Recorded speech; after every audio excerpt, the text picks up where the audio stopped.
अनंत प्या, आनंदी रहा। कोकण हा विभाग विविध उपक्रमांसाठी अत्यंत उत्कृष्ट आहे। आपला व्यवसाय वाढवण्यासाठी इथं युनिक सेलिंग प्रपोजिशन तयार करण्याची गरज आहे। कोकणी उत्पादनं मार्केट करण्याची गरज आहे। कोकणातून जेवढी उत्पादनं बाहेर जातात त्यावर मेड इन कोकण असं लिहिणं आवश्यक आहे। तीच त्याच्या दर्जाची साक्ष देईल। आपले ओरिजिनॅलिटी टिकवणं म्हणजे विकास आहे असं प्रतिपादन Maharashtra chamber of commerce industries and ॲग्रिकल्चरचे वरिष्ठ उपाध्यक्ष उमेश दाशरथी यांनी वेंगुर्ले येथील व्यापारी एकता मेळाव्यात बोलताना केलं। आजच्या या कार्यक्रमाला उपस्थित राहताना मला मनापासून आनंद होतोय। मी मराठवाड्यातून आलेलो आहे, मी औरंगाबादहून आलेलो आहे आणि गेली 35 वर्ष हा उपक्रम सातत्याने चालू आहे।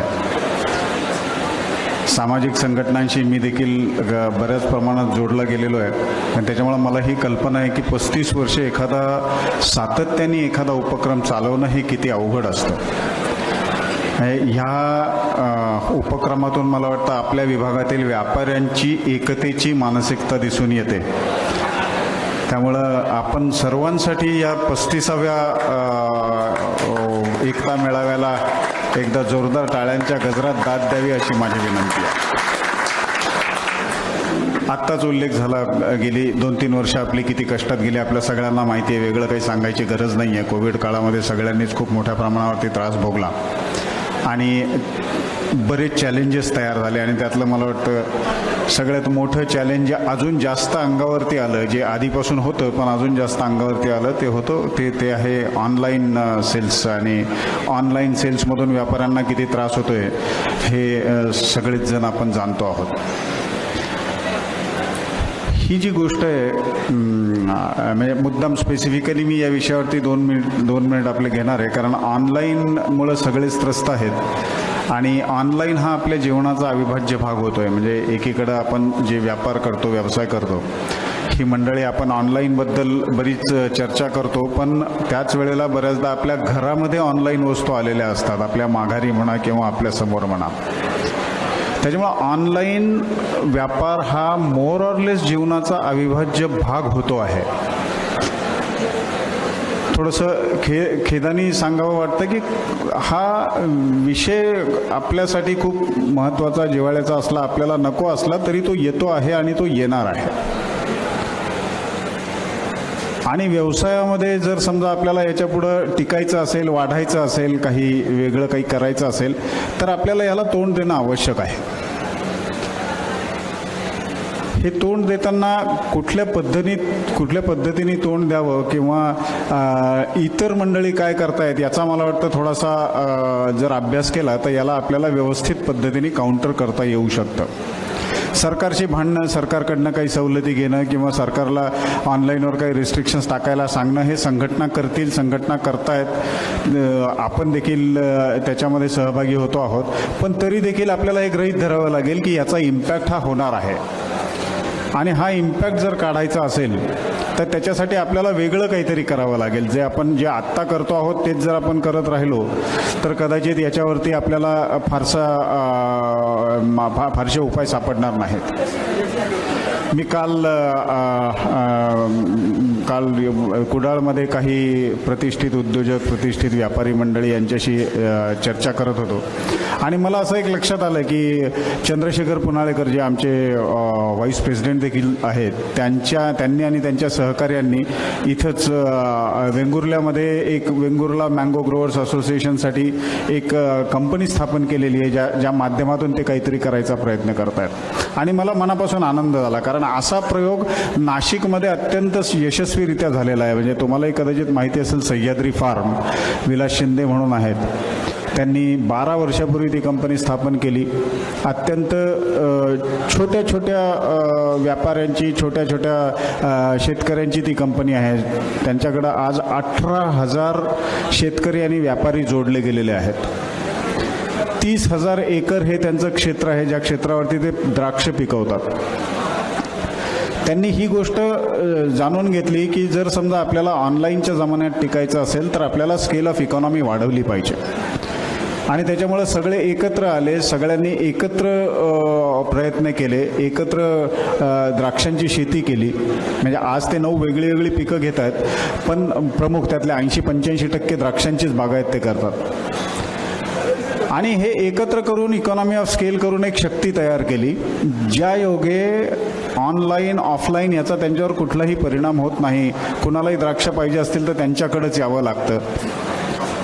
आणि त्या माध्यमातून 40 वेगळ्या वेगळ्या देशांमध्ये त्यांनी त्यांचा एक्सपोर्ट चालू केलेला आहे. मला वाटतं कोकण हा विभाग अशा प्रकारच्या प्रयोगासाठी अत्यंत उत्कृष्ट आहे. कारण जगाच्या कुठल्याही कानाकोपऱ्यामध्ये आज हापूसचा आंबा मिळतो ही वस्तुस्थिती आहे, पण तो हापूसचा आंबा ओरिजिनल हापूस हा फक्त कोकणामध्येच पिकतो ही पण तितकीच वस्तुस्थिती आहे. आणि ही गोष्ट काही फक्त हापूसच्या पुरती मर्यादित नाही. रातांबा आहे, काजूगर आहे, किंवा इतर जांभूळ आहेत, इतर बरीच फळं अशी आहेत की जी फळं ही फक्त या भागामध्ये तयार होतात किंवा या भागामध्ये उत्कृष्ट तयार होतात. आणि याच्यावरती जर या माध्यमातून स्केल ऑफ इकॉनॉमीसारखा आपण काही प्रयोग केला, ज्याला आपण USP म्हणतो, आपली USP तयार केली, तर त्या USPच्या माध्यमातून आपल्याला व्यवसाय करणं खूप सोपं होईल. आज जर आपण कमॉडिटीच्या व्यवसायात असू तर कमॉडिटीच्या व्यवसायाला ही मर्यादा आहे. कमॉडिटीच्या व्यवसायाला ऑनलाईनचा थ्रेट नेहमी राहणार. म्हणजे कमॉडिटीमध्ये अगदी पार FMCG रेफ्रिजरेटर, एअर कंडिशनर, म्हणजे जे दुसरे तयार करतात, जे दुसरं कुणीतरी तयार करतं, ज्याच्यावर आपला कुठलाही कंट्रोल नाही, अशा गोष्टी म्हणजे अगदी बादल्या, मग्गे याच्यापासून ते रेफ्रिजरेटर आणि एअर कंडिशनर्स आणि इतर गोष्टींपर्यंत प्रत्येक गोष्टीला हे लागू आहे. कारण ह्या इतर कोणीतरी तयार करतं, त्यांचं नेटवर्क मोठं आहे, त्या नेटवर्कच्या माध्यमातून ते ऑनलाईन देखील ते नक्की विकणार. मग आपल्यालाही कॉम्पिटिशन तयार होणार. ऑनलाईनमध्ये आपल्याला माहिती आहे ते ॲमेझॉनसारख्या कंपन्या जर आपली परचेस प्राईस 100 रुपये असेल तर ते 80 रुपयाला ऑलरेडी विकतात.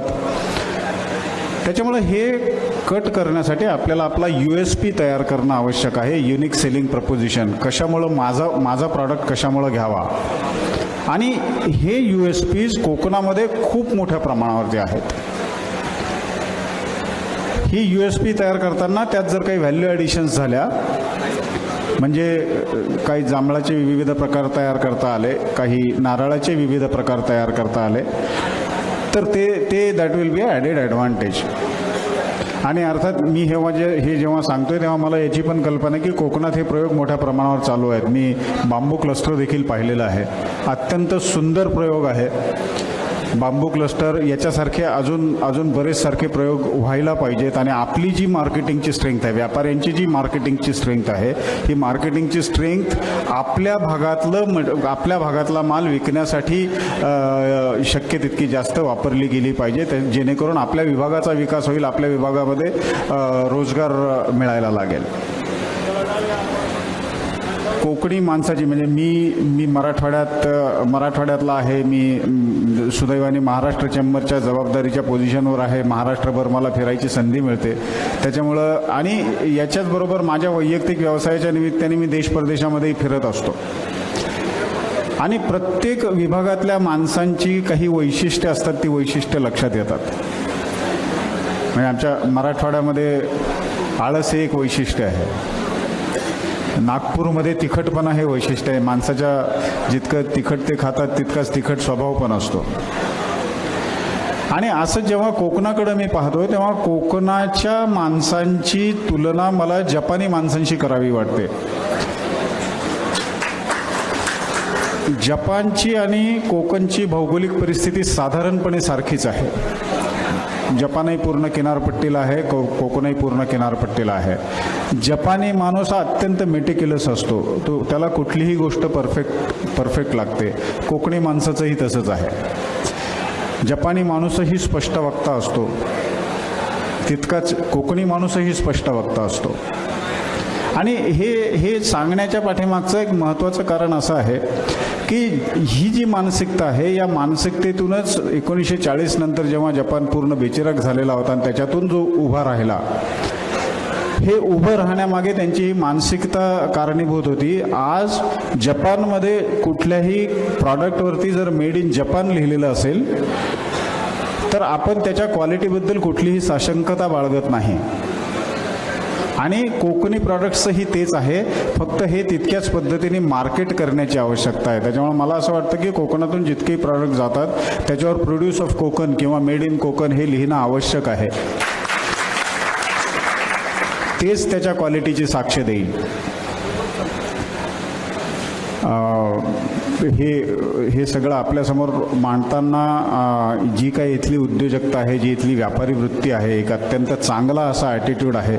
हा चांगला ॲटिट्यूड अजून कल्टिवेट व्हावा आणि त्याच्यासाठी विविध माध्यमातून जी काय मदत होऊ शकेल ती करावी. आणि तुम्ही देखील त्या विविध गोष्टींमध्ये सहभाग घेऊन कोकणला एका वेगळ्या लेव्हलला घेऊन जावं ही मनापासूनची इच्छा. पूर्ण महाराष्ट्रात कोकण हा एकच असा प्रदेश आहे की जो आजही निसर्ग सौंदर्याने नटलेला आहे, ज्याला अजूनही जो विकास सो कॉल्ड विकास म्हटला जातो त्याचा असा वारा लागलेला नाही आहे की ज्याच्यामुळं त्या विकासाच्या मध्ये आपली संस्कृती विसरली जाईल. माझी सगळ्यांना अशी नम्र विनंती आहे, या देशाचा नागरिक म्हणून, महाराष्ट्राचा नागरिक म्हणून विकास व्हायलाच पाहिजे. पैसा आपल्या विभागात यायलाच पाहिजे आणि मोठ्या प्रमाणावर यायला पाहिजे, जो येऊ शकतो, ज्याची खूप ॲव्हेन्यूज उपलब्ध आहेत. पण हे करताना आपल्या विकासाचा केवळ पाश्चिमात्यीकरण होणे म्हणजे विकास नाही. आपली ओरिजिनॅलिटी टिकवून ठेवणे म्हणजे देखील विकास असतो आणि ओरिजिनॅलिटी टिकवून ठेवून जास्त चांगला विकास करता येतो. आपली या विभागामध्ये कदाचित मी वेगळं सांगायची गरज नाही, पण टुरिझम हा एक अत्यंत चांगला उपक्रम होऊ शकतो. वर्षा पर्यटन हा एक अत्यंत महत्त्वाचा विषय या भागामध्ये आलेला आहे, जो जगामध्ये फार थोड्या ठिकाणी आहे. इतक्या चांगल्या पद्धतीने वर्षा पर्यटन इथं प्रमोट केलं जाऊ शकतं की ज्याला कदाचित कुठेही जगामध्ये तोड नसेल. खूप चांगल्या प्रमाणावरती नेचर ट्रेकिंग या भागात प्रमोट केलं जाऊ शकतं, ज्याच्यासाठी जर्मनीमध्ये लोक पैसे खर्च करून जातात, सायकल चालवतात डोंगर दऱ्यातून. ते सगळ्या गोष्टी इथं अवेलेबल आहेत. या सगळ्यांचा उपयोग करून आपण कोकणला समृद्ध करूयात.